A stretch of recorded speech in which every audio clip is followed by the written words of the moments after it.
Hello everyone. आज मैं आपको क्लास 12 बायोलॉजी चैप्टर 2 का पार्ट 2 बताने जा रही हूँ। कल मैंने आपको पार्ट 1 बताया था, आज मैं पार्ट 2 स्टार्ट करती हूँ। चलिए देखिए, फर्स्ट है कि देखिए फोर्थ में जैंग बताने जा रही हूँ, जैंग के बारे में। जैंग क्या है? ये पौधा चक्र है, ये मादा जननांग है। इस चक्र में एक या एक से अधिक अणु या स्त्री केसर होते हैं। ये क्या है जी? ये पौधा क्या है? एक चक्र है। ये जो मादा जननांग है, ये मादा जननांग मतलब ये मेल पार्ट है। ये क्या है? पौधे का मेल पार्ट है। इस चक्र में एक या एक से अधिक अणु या स्त्री केसर होते हैं। इसमें क्या होता है? एक से अधिक अणु या स्त्री केसर होते हैं। इस तरह से होता है। ये देखिए, ये मादा भाग कहलाता है।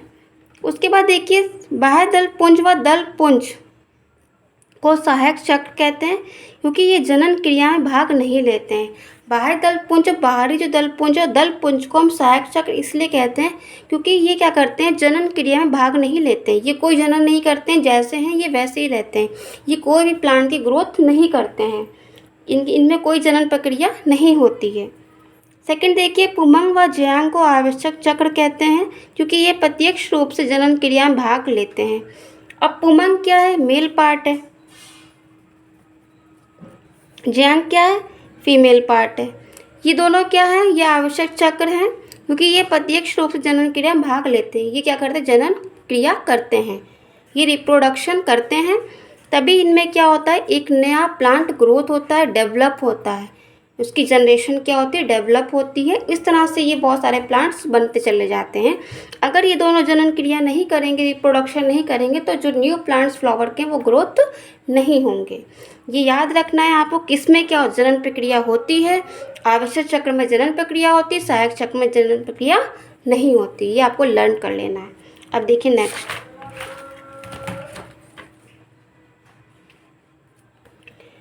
पुष्पी पौधों में लैंगिक जनन। पुष्पी पौधों में लैंगिक जनन कैसे होता है, इसकी थ्योरी देखिए।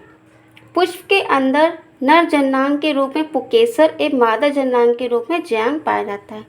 अब जो प्लांट है फ्लावर का, वो उसके अंदर क्या होता है? नर जननांग भी होता है। उसका पार्ट क्या होता है? नर जननांग भी पार्ट होता है, जिसको हम पुकेसर बोलते हैं। ठीक है, मेल पार्ट को हम क्या बोलते हैं? पुकेसर बोलते हैं। और जो मादा वाला भाग होता है जननांग के रूप में, उसको हम क्या बोलते हैं? जयांग बोलते हैं। इसमें कोई कंफ्यूज मत होना, बिल्कुल याद रखिएगा।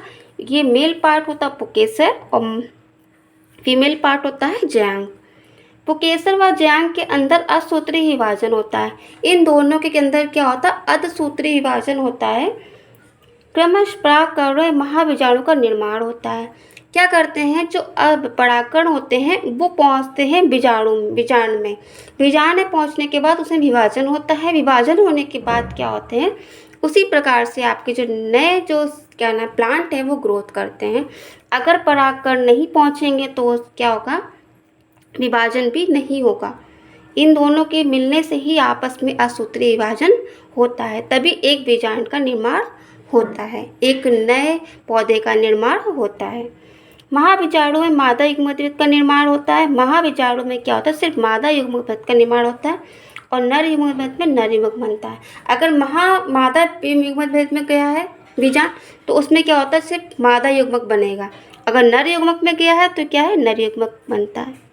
अब देखिए, लघु बीजाणु जनन या पू बीजाणु जनन किसको कहते हैं, ये आपको याद रखना। थ्योरी भी आप बिल्कुल अच्छे से लर्न करते चलिए। परागकोश तथा परागकणों के निर्माण की प्रक्रिया को लघु बीजाणु जनन कहते हैं।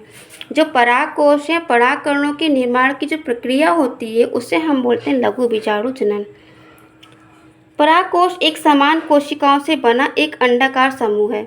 जो परागकोश है वो कैसा है? अंडाकार, ओवल शेप में है, सेल्स से बना हुआ है, जो उसकी बाहरी सतह द्वारा घिरा होता है। जो बाहरी एक लेयर से क्या होता है? घिरा होता है, कवर होता है, जो धीरे धीरे विकास करके 4 पंक्तियों वाला हो जाता है।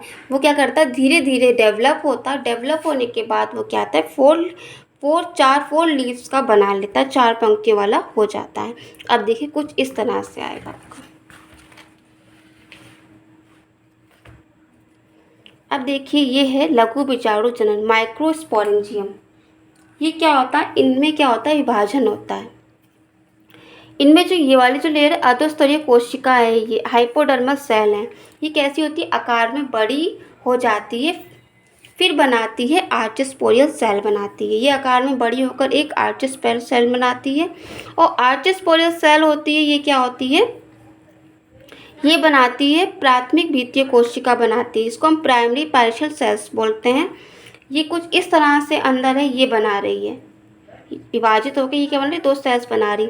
सेकेंड है प्राथमिक पूर्वबीजाणु जनन कोशिका होती है, इसको हम प्राइमरी स्पोरेंजिनस सेल बोलते हैं, ये बनाती है। अब क्या करती है, जो ये बाहर वाली जो लेयर है, ये ओवल शेप में जो ये बाहर वाली लेयर आती है, ये क्या कर रही है, ये स्तरों में विभाजित हो रही है। ये भी क्या हो रही है, 3 लेयर में विभाजित हो रही है।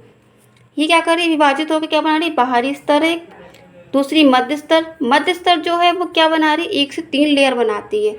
3 लेयर बना के क्या करती है, ख़त्म हो जाती है। वो अपना काम कर देती है और अपना काम करने के बाद वो ख़त्म हो जाती है। ठीक है, उसकी जो जगह होती है वो ख़त्म हो जाती है। टेपिटम का काम होता है पराग कोश को पोषण प्रदान करना, उसके बाद वो भी क्या होता है, ख़त्म हो जाता है। जो भी पराग कोश हैं जो विकसित हो रहे हैं, मतलब डेवलप होते चले जा रहे हैं पराग कोश, उनको क्या करता है, न्यूट्रिशन देने का काम करता है टेपिटम। कौन करता है काम, टेपिटम करता है। क्वेश्चन भी आता है टेपिटम का काम क्या होता है, तो पराग कोश को पोषण प्रदान करने का काम क्या होता है, टेपिटम का ही होता है।